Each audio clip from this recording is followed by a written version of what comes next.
O Salmo 84, ele é um salmo que o título dele, no texto massorético, que é o texto da Bíblia hebraica, diz assim: Salmo dos filhos de Corá. Então, esse salmo foi escrito pelos filhos de Corá. Os filhos de Corá eram levitas, descendentes de Corá. Você lê no livro de Números, no capítulo 16, que Corá, tem algumas versões que falam Coré, foi um dos homens que se revoltou contra Moisés e contra Arão. Eles ficaram indignados porque pensavam que, porque Moisés era o líder que conduzia o povo pelo deserto até a terra de Canaã, e o Senhor matou Corá e os que estavam com ele quando se revoltaram contra Moisés, porque foi o próprio Deus que levantou e constituiu Moisés. E no livro de Números, no capítulo 26, nós vemos que os filhos dele se arrependeram. Então, os filhos de Corá se tornaram levitas, que eram responsáveis pelo louvor, pela adoração no templo. Então, eles foram responsáveis pela escrita, pela composição de muitos salmos. Dos Salmos 42 até o Salmo 49, foram eles que fizeram a composição. E esse Salmo 84 também é um salmo que foi composto por eles. Nós sabemos que salmos, no texto original, no texto hebraico, é chamado de Tehillim. E Tehillim se significa louvores. Se escreve T-E-H-I-L-I-M, Tehillim. Significa louvores. E o livro de Salmos, ele é um livro que tem várias poesias, que são cânticos, que são orações, alguns salmos são de lamentações, outros salmos são de imprecações, que são aqueles salmos em que se pede justiça contra o inimigo, e que algumas pessoas usam esses salmos para fundamentar a ideia de que nós podemos pedir a morte do nosso inimigo. O Salmo 109 é o salmo imprecatório por excelência. Davi o escreveu e pediu que a esposa do seu inimigo ficasse viúva, os seus filhos órfãos e que Satanás ficasse à direita do seu adversário. Mas, quando nós prestamos atenção na leitura das imprecações, sempre o salmo termina dizendo alguma coisa como, por exemplo, mas tu, ó Senhor, é aquele que julga a minha causa, mas eu confio no julgamento do Senhor, mas o Senhor é aquele que julga retamente. Então, quando você percebe isso nas imprecações, você chega à conclusão de que as imprecações, na verdade, são desabafos diante de Deus. O salmista fala: o que eu desejo como ser humano limitado é isso, mas eu sei que eu não posso desejar isso. Então eu termino o salmo dizendo que eu confio no Senhor e que o Senhor realizará o seu juízo, o Senhor julgará retamente. E quando nós notamos isso nas imprecações, nós chegamos a essa conclusão, que não existe permissão, autorização do cristão pedir a morte dos seus inimigos, porque nós não podemos ler a Bíblia apenas por partes. Nós temos que ler a Bíblia dentro do seu contexto. Nós precisamos ler os versículos anteriores e os versículos posteriores e ver em que contexto foi escrito um certo texto. E quando nós lemos as imprecações no contexto, nós percebemos isso. E também, uma segunda regra de leitura da Bíblia é que nós temos que compatibilizar um texto com toda a Bíblia. É o princípio da unidade. E Jesus disse lá no Evangelho de Mateus, no capítulo 5, no versículo 44, que nós devemos amar os nossos inimigos. E ele próprio, quando ia morrendo na cruz, ele disse: Pai, perdoa-os porque não sabem o que fazem. Então, só o fato de Jesus ser o Filho de Deus, o Verbo divino, e mostrar, por meio de suas ações, o perdão e o deixar os adversários na presença do Senhor, para que ele faça o julgamento, já é suficiente para entendermos que os salmos imprecatórios não são permissões para que nós façamos essas orações, como alguns líderes de igreja ensinam. Eles dizem: faça a oração do Salmo 109, que fala que o meu inimigo fique com a sua esposa viúva, que os filhos dele sejam órfãos, que Satanás fique à sua direita. Nós não estamos autorizados a orar dessa forma.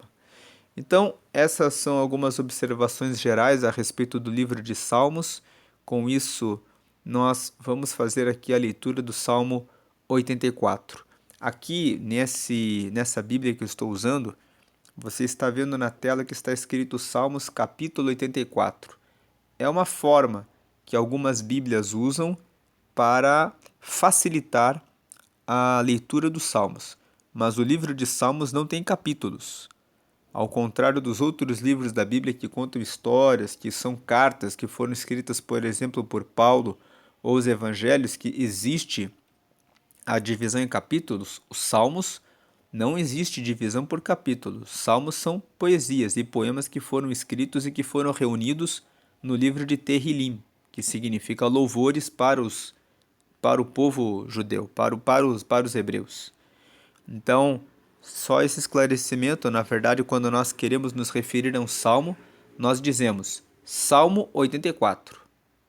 É dessa forma que a forma correta. Aqui no canal, nós estamos colocando no plural Salmos 84, porque na verdade nós estamos destacando o livro de Salmos, que nós estamos meditando no livro dos Salmos. Então, por isso tem sido colocado Salmos 84 na descrição do vídeo.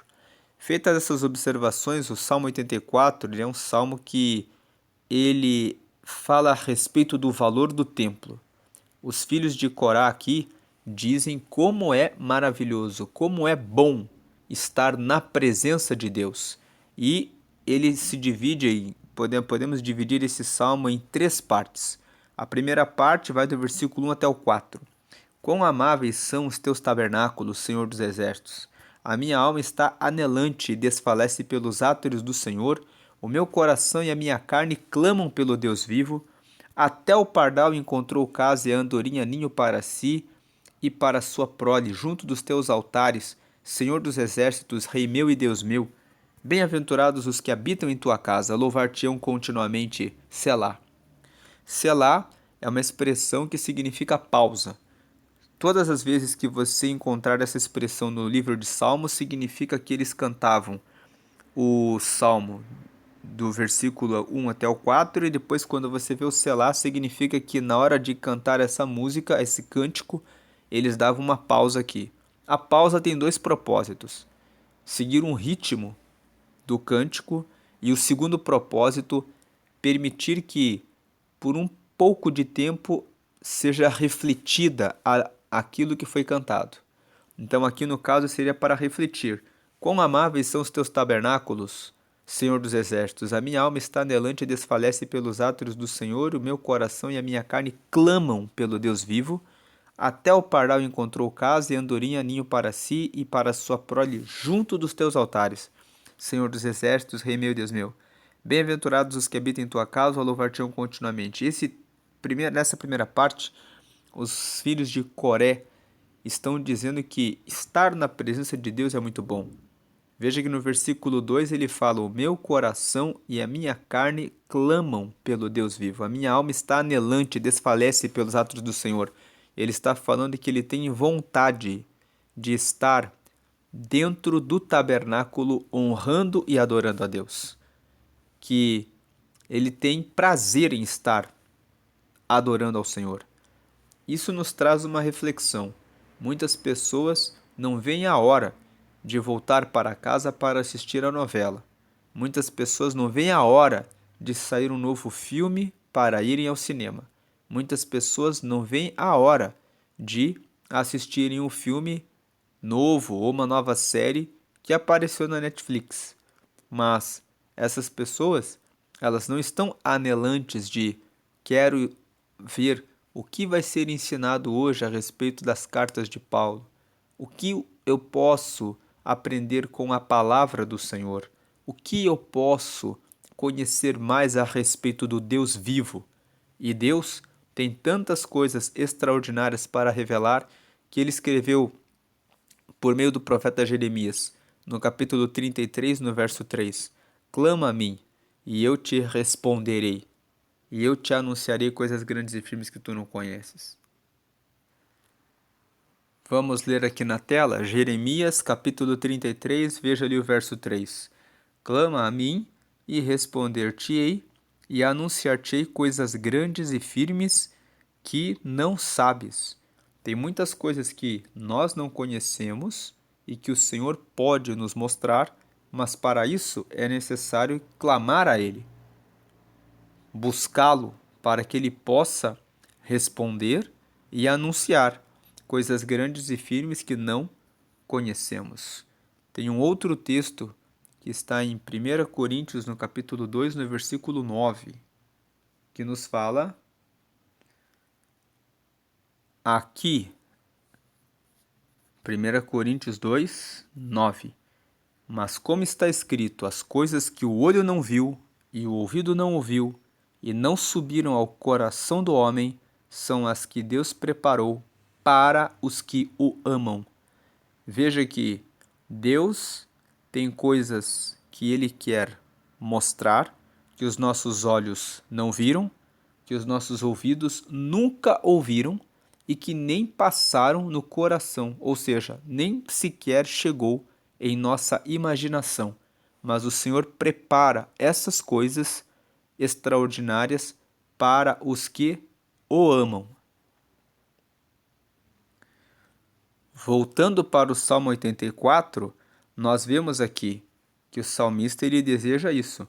No versículo 3 ele fala: Até o pardal encontrou casa, e a andorinha ninho para si e para sua prole junto dos teus altares. Senhor dos exércitos, Rei meu e Deus meu. Ele está dizendo que até as aves, até a natureza se alegra em estar na presença de Deus. E aqui, no versículo 3, muitas pessoas pensam assim: eu sou tão pequeno, eu sou tão pequena, será que Deus vai me ouvir? E o versículo 3 está dizendo: até o pardal encontrou casa, e a andorinha, que é uma ave pequena, encontrou ninho para si, para sua prole. Significa que Deus cuida de todos. O próprio Jesus disse isso em Mateus, no capítulo 6. Vamos ler aqui. Aqui em Mateus, no capítulo 6, indo no versículo 25, nós vemos aqui: Por isso vos digo, não andeis cuidadosos quanto à vossa vida, pelo que haveis de comer ou pelo que haveis de beber, nem quanto ao vosso corpo, pelo que haveis de vestir. Não é a vida mais do que o mantimento, e o corpo mais do que a vestimenta? Agora veja o 26. Olhai para as aves do céu, que não semeiam, nem cegam, nem ajuntam em celeiros, e vosso Pai Celestial as alimenta. Não tendes vós muito mais valor do que elas? Nós vemos aqui Jesus falando a respeito do cuidado que o Deus Pai, que o Deus que dá para as aves do céu. E justamente essa ideia de que Deus cuida do pardal e até da andorinha e da sua prole. Deus cuida da andorinha e dos seus filhotes quando estão perto do santuário, do templo do Senhor. Voltando para o Salmo 84, é isso que ele fala. E daí ele termina: Bem-aventurados os que habitam em tua casa, louvar-te-ão continuamente. Então, nesses primeiros 4 versículos, ele fala quão maravilhoso é estar no templo, estar na casa do Senhor. E fala a respeito de alguém que tem o anseio de participar das reuniões, de estar na congregação, de estar dentro da igreja, de participar das reuniões dos cultos, de estar envolvido com tudo aquilo que está relacionado ao reino de Deus, porque o templo, o estar na presença de Deus, é algo valioso. A segunda parte do Salmo 84 fala a respeito do valor que vale a pena o homem, a pessoa, confiar em Deus. Veja que o versículo 5 é o 5 até o 8. Bem-aventurado é o homem cuja força está em ti, em cujo coração estão os caminhos aplanados, 6 o qual, passando pelo vale de Baca, faz de Deus uma fonte. A chuva também enche os tanques. Então, esse texto fala que quando o homem que tem a força em Deus e que tem o coração em Deus passa pelo vale de Baca, o vale são lugares fundos que representam dificuldades, provações. Então, aquele que passa pelo vale de Baca, no momento em que passa pelas provações da vida, faz de Deus uma fonte. Mesmo passando por um momento difícil, ele consegue ver em Deus o momento de ter mais comunhão com Ele, de se aproximar mais dele e de alcançar mais respostas dele. E a chuva também enche os tanques. Então ele está falando aqui que o homem que tem a força em Deus, ele tem a presença de Deus, a força dele na presença de Deus. Versículo 7, vão indo de força em força. Cada um deles em Sião aparece perante Deus. Sião é o nome de um monte que fica em Jerusalém. E nos Salmos é muito comum você encontrar a referência a Jerusalém fazendo menção a Sião. Então aqui lendo o versículo 7 é o mesmo que dizer assim: vão indo de força em força, cada um deles vai até Jerusalém para aparecer perante Deus. É que em Jerusalém ficava o templo, que foi construído pelo rei Salomão para adorar ao Senhor. Então, muitas pessoas faziam peregrinações. Elas faziam as peregrinações até o templo e até mesmo a Jerusalém para participarem das festas dos judeus. As festas, os judeus têm muitas festas. A festa dos tabernáculos, a festa das colheitas, a própria festa da Páscoa era uma festa. Então, muitas pessoas peregrinavam. E inclusive o Salmo 84, ele é um salmo que alguns comentários bíblicos dizem que esse salmo aqui é um salmo que era louvado nas peregrinações, em que os peregrinos diziam: nós estamos indo até o tabernáculo do Senhor. Estamos indo para participar das celebrações que são realizadas em Sião, ou seja, em Jerusalém, que é onde fica o Monte Sião. Então, as pessoas aqui, os que confiam no Senhor, elas vão indo, peregrinando de força em força até Jerusalém para aparecerem perante Deus. Versículo 8: Senhor Deus dos exércitos, escuta a minha oração, inclina os ouvidos, ó Deus de Jacó. Então nós podemos dizer aqui que na segunda parte, os filhos de Corá dizem que vale a pena o homem seguir a Deus. E aquele homem que segue a Deus, ele vai conseguir vencer as provações e as dificuldades da vida, vai conseguir receber Deus como fonte, ele vai prosperar de força em força, ele vai conseguir prosseguir. Então, eles pedem: Senhor dos exércitos, escuta a minha oração, inclina os ouvidos a Deus de Jacó, Selá. Ou seja, mais uma pausa aqui. Agora, tem algumas pessoas que dividem essa segunda parte em duas partes. Eles dizem que o versículo 5 e 6 é a segunda parte, que seria: o homem que confia em Deus passa pelas provações. E daí a terceira parte seria o versículo 7 e 8, né? Que seria assim: aquele que confia em Deus vai de força em força e pede que Deus escute a sua oração. Mas seja, né, eu faço essa leitura, nós fazemos a leitura aqui como está no Salmo. Versículos 5, 6, 7 e 8 formam o segundo bloco. que significa o homem que confia em Deus passa pelas provações, vai de força em força e sempre vai pedir a Deus que ouça a sua oração. E a última parte, que seria aqui a terceira parte, na forma como nós estamos realizando esse estudo, considerando que o versículo 5, 6, 7 e 8 formam a segunda parte, no caso aqui seria a terceira parte, ou a quarta parte, para quem aceita essa divisão que eu acabei de mencionar.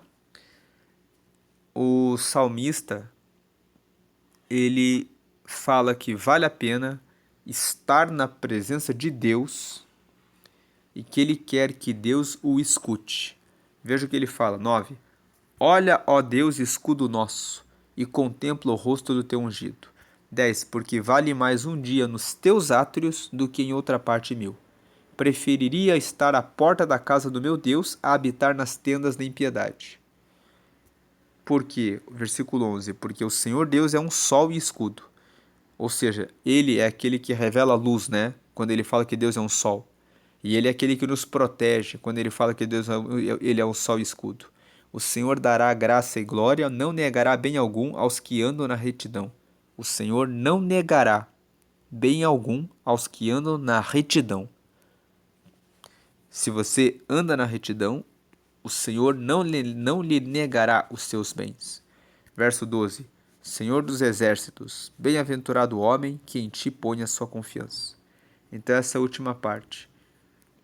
Então esse é o Salmo 84. Ele é um salmo que fala a respeito do valor da presença de Deus, do valor de estar na presença de Deus. E fala a respeito do valor que tem no homem que confia totalmente em Deus, porque ele vai receber a resposta e ele vai caminhar de força em força, e vai passar pelos vales da vida e vai encontrar Deus como seu aliado, mais do que isso, como seu pai, como uma fonte da sua vida. E essa é a meditação do Salmo 84. Hoje é dia 23 de outubro e nós estamos realizando sempre a leitura de Provérbios em todos os meses. Provérbios tem 31 capítulos. Nós podemos ler Provérbios todos os meses. Mesmo no mês de fevereiro, que tem 28 dias, e nos meses que tem 30 dias, você pode realizar a leitura do último capítulo nos meses que tem 31 dias para fechar a leitura de Provérbios. Quem lê Provérbios por 2 anos consecutivos, todos os meses, e pratica, tem a sua sabedoria aumentada e passa a tomar decisões melhores na vida. E quem lê e aplica por 5 anos, certamente tem prosperado, e se você fizer isso, você também prosperará. Então, todos os dias nós deixamos um vídeo falando a respeito do provérbio do dia. E eu vou deixar aqui leituras em Provérbios 23, que fala a respeito da glutonaria, da gula, e fala também a respeito da bebedice, dos males que esses vícios geram nas pessoas que caem nesses vícios. E do lado eu vou deixar o botão para que você possa se inscrever no canal e ser notificado todas as vezes que forem postados novos vídeos. Deus abençoe a sua vida hoje e sempre. Amém.